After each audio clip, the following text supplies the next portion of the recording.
तो कभी सोचा है कि एक डरावनी कहानी के अल्फाजों को एक खौफनाक तस्वीर में कैसे बदला जाए? आज हम ठीक यही करने वाले हैं। हम एक कहानी के सबसे डरावने हिस्सों को लेंगे और उन्हें ऐसे जबरदस्त विजुअल प्रॉम्प्ट्स में बदलेंगे जो किसी भी यूट्यूब हॉरर वीडियो में सचमुच जान डाल सकते हैं। चलिए साथ में देखते हैं कि डर को रचा कैसे जाता है। तो कहानी की शुरुआत ही होती है एक सीधी सीधी चेतावनी से, जो सीधे दिमाग में घर कर जाती है। देखिए, ये लाइन सिर्फ एक वाक्य नहीं है, ये तो एक वादा है, एक बहुत ही खतरनाक अंजाम का वादा। ये सुनने वाले को फौरन कहानी से जोड़ देता है और मन में सवाल उठाता है, आखिर उस खिड़की में ऐसा है क्या? और फिर ये नंबर 3:33, इसे डेविल्स आवर भी कहते हैं।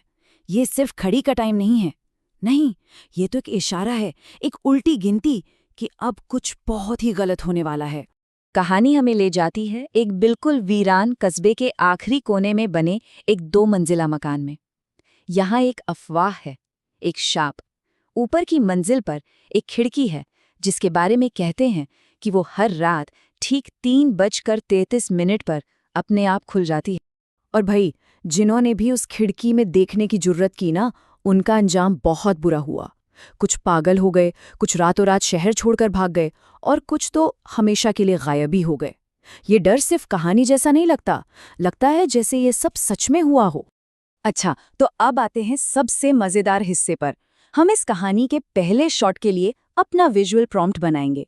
इसका ना एक बड़ा सिंपल सा फॉर्मूला है जो स्क्रीन पर दिख रहा है। सबसे पहले कहानी की सेटिंग तय करेंगे, फिर उसमें डर और रहस्य का माहौल भरेंगे और आखिर में उसे एक सिनेमैटिक स्टाइल देंगे। मतलब कैमरा कैसा होगा, लाइटिंग कैसी होगी, ये सब।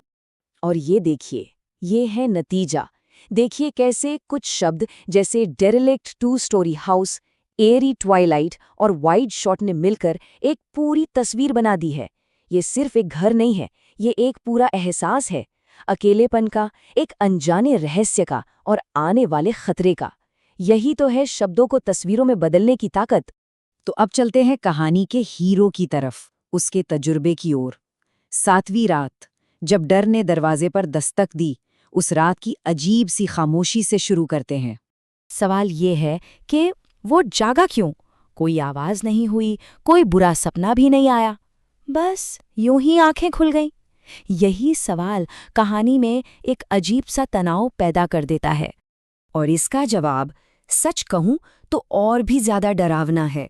कोई वजह नहीं थी, उसका जागना कुदरती नहीं था। जब चीजें बेवजह होने लगती हैं ना, असल डर तो वहीं से शुरू होता है।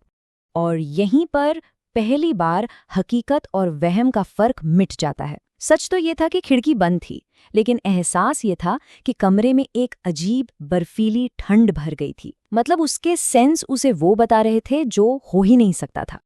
और ठीक उसी वक्त ऊपर से खिड़की खुलने की एक तेज, कानों को चुभने वाली आवाज आती है। उसका दिल जोर जोर से धड़कने लगता है, पर डर के बावजूद एक अजीब सी अनजानी ताकत उसे सीढ़ियों की तरफ खींच रही है। उसे ऊपर जाकर देखना ही होगा। और खिड़की के उस पार जो वो देखता है, वो कुछ ऐसा है जिसकी उसने कभी कल्पना भी नहीं की थी। कोई शहर नहीं, कोई आसमान नहीं, बस एक अनंत काली खाली जगह। ये खालीपन किसी भी भूत प्रेत से ज्यादा खौफनाक है। तो सवाल ये है कि इस कुछ नहीं को, इस खालीपन को हम एक तस्वीर में कैसे दिखाएं? चलिए सोचते हैं। मान लीजिए हम कमरे को एक अंधेरी, धूल भरी अटारी बना दें। खिड़की आधी खुली है जो उस गहरे काले अंधेरे को एक फ्रेम दे रही है। और सबसे जरूरी, हम इसे एक पॉइंट ऑफ व्यू शॉट यानी पीओवी शॉट बनाएंगे, ताकि देखने वाला इसे हीरो की आंखों से देखे और वही डर महसूस करे। और ये रहा हमारा फाइनल प्रॉम्प्ट। ये उस दिमाग को सुन्न कर देने वाले नज़ारे को एकदम सही तरीके से दिखाता है। हमने इसमें क्यारोस्कोरो लाइटिंग भी डाली है। ये एक कमाल की टेक्निक है जिसमें रोशनी और अंधेरे के बीच इतना गहरा फर्क होता है कि सीन अपने आप में बहुत नाटकीय और डरावना लगने लगता है। और अब कहानी पहुंचती है अपने क्लाइमैक्स पर। हीरो को एहसास होता है कि वो कमरे में अकेला नहीं है। कोने के अंधेरे में एक लंबा बेढब साया उसे घूर रहा है।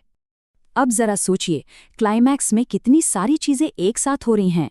एक लंबा बेढब साया, उस खालीपन से झांकते हुए पिघलते तड़पते चेहरे, कोई फुसफुसाकर उसका नाम पुकार रहा है, और फिर अचानक सब कुछ अंधेरा। इन सभी डरावनी चीज़ों को हमें एक ही मास्टर प्रॉम्प्ट में कैद करना होगा। और फिर आता है वो पल, टकराव का सबसे ऊंचा मुकाम, एक फुसफुसाहट जो सीधे उसके कान में गूंजती है।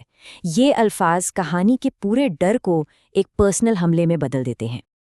अब जरा देखिए कि हमने इन सारी डरावनी चीजों को एक ही मास्टर प्रॉम्प्ट में कैसे पिरोया है। पीओवी शॉट डर को बहुत पर्सनल बना देता है।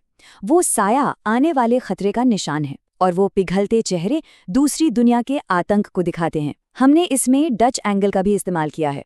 ये वो कैमरा एंगल है जिसमें कैमरा थोड़ा टेढ़ा होता है, जिससे देखने वाले को लगता है कि कुछ बहुत गड़बड़ है, सब कुछ उल्टा पुल्टा हो रहा है। हमारा हीरो किसी तरह उस घर से तो निकल जाता है, पर उसे ये समझने में देर नहीं लगती कि वो सांप किसी एक जगह से बंधा हुआ नहीं है, वो तो उसके पीछे पीछे आ गया है। और यही कहानी का सबसे खौफनाक हिस्सा है। हर रात ठीक 3:33 पर उसके नए घर की खिड़की जरा सी हिलती है। उस चीज ने उसे ढूंढ लिया है और अब हर रात अपनी मौजूदगी का एहसास कराती है। तो सबसे ज़रूरी बात यह है कि हमारा आखिरी प्रॉम्प्ट चीखने चिल्लाने वाला डर नहीं दिखाता। नहीं, ये उस धीमे लगातार बने रहने वाले खौफ को दिखाता है।